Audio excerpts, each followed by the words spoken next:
आपने लोगों को बोलते हुए सुना होगा कि सब मोह माया है, लेकिन सत्य तो यह है कि इस तरह के शब्दों का प्रयोग करने वाले ही माया से परिचित नहीं होते। असल में माया क्या है या माया किसे कहते हैं, यह बहुत कम ही लोग जानते हैं। हालांकि हमारे ग्रंथ हमें बताते हैं कि माया क्या है, लेकिन फिर भी लोगों ने उसके मतलब गलत ही निकाले हैं। इसलिए आज यह जानना और इसका प्रचार करना बेहद जरूरी है कि असलियत में माया क्या है। माया एक तरह से भ्रम है। माया भौतिक वस्तुएं, पुत्र पुत्रियां, बैंक बैलेंस, जमीन जायदाद हैं, जिसे हम अपना मानते हैं, लेकिन वास्तव में ये सब माया है। यह सब भ्रम है और मोह यानी इसको भोगने वाला लालच हमारे अंदर भरा हुआ है। लेकिन इसका मतलब यह नहीं कि हम इन सब संसारिक चीजों का जीवन में त्याग कर दें, बल्कि हमें यह समझना चाहिए कि यह भौतिक वस्तुएं और सुख सुविधा पल भर के लिए होती हैं। अगर यह हमसे छीन जाए तो हमें दुख नहीं होना चाहिए। यह तब होगा जब हम माया और मोह के बंधन को समझें और उसके पीछे ना भागें। अब आप जरा अपने आप को ही देख लीजिए। जब कोई बड़ी कामयाबी, बड़ा घर, खूब सारा पैसा, पुत्र पुत्री आदि सब कुछ आपको मिल जाता है तो आप कहते हैं कि भगवान ने दिया है। लेकिन जब यह सब चीज आपके पास नहीं रहती तो आप कहते हैं कि भगवान, तूने ये क्या किया, मुझसे क्या भूल हुई, मुझसे यह सब क्यों छीना। लेकिन यह सब चीज भगवान ने ही आपको दी है और वह ले भी सकता है, और ऐसा भी हो सकता है आपको इसके बदले और ज्यादा दे दे।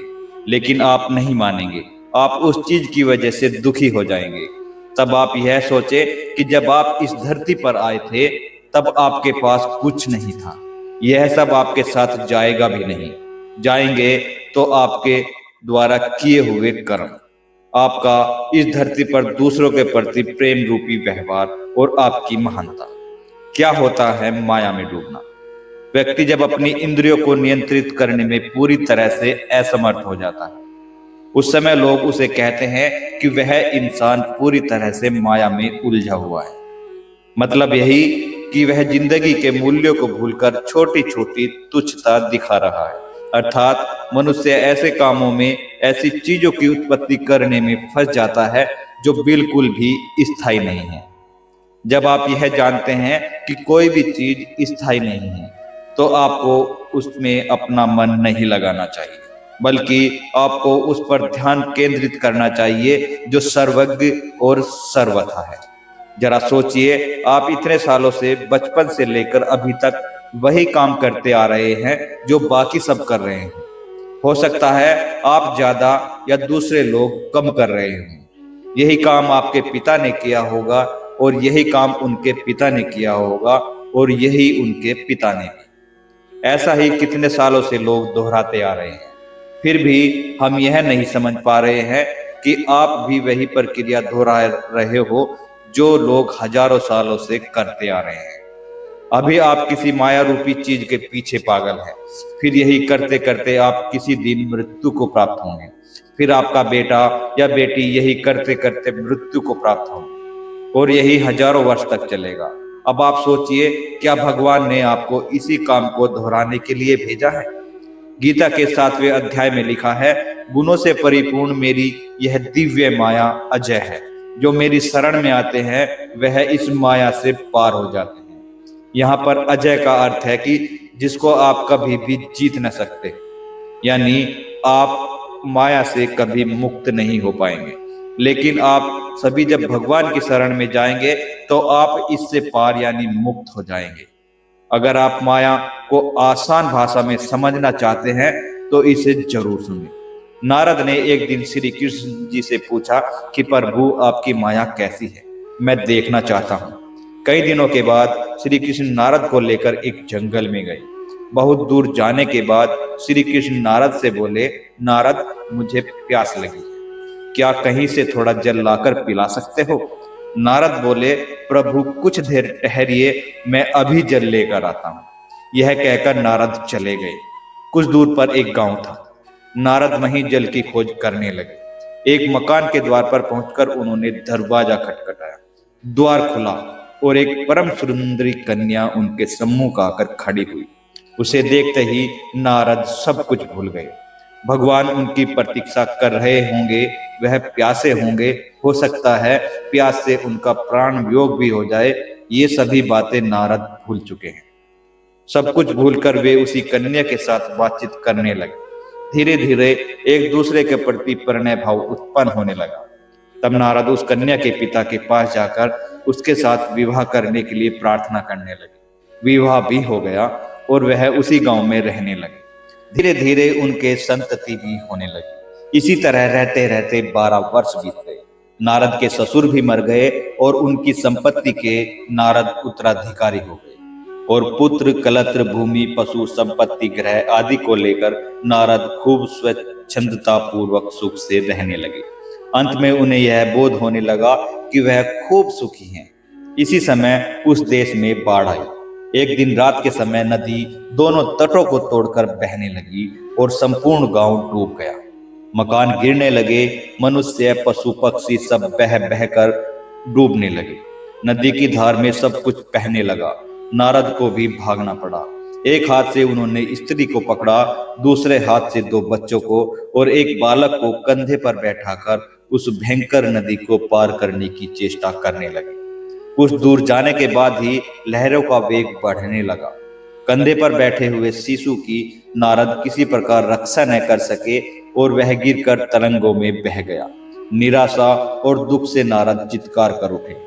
उसकी रक्षा करने को जाते ही एक और बालक जिसका हाथ पकड़े हुए थे, हाथ से छूट गया और डूबकर मर गया।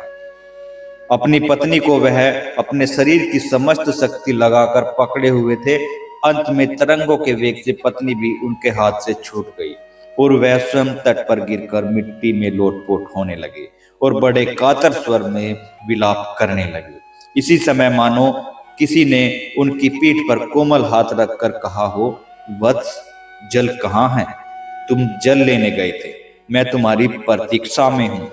तुम्हें गए हुए आधा घंटा हुआ है। आधा घंटा!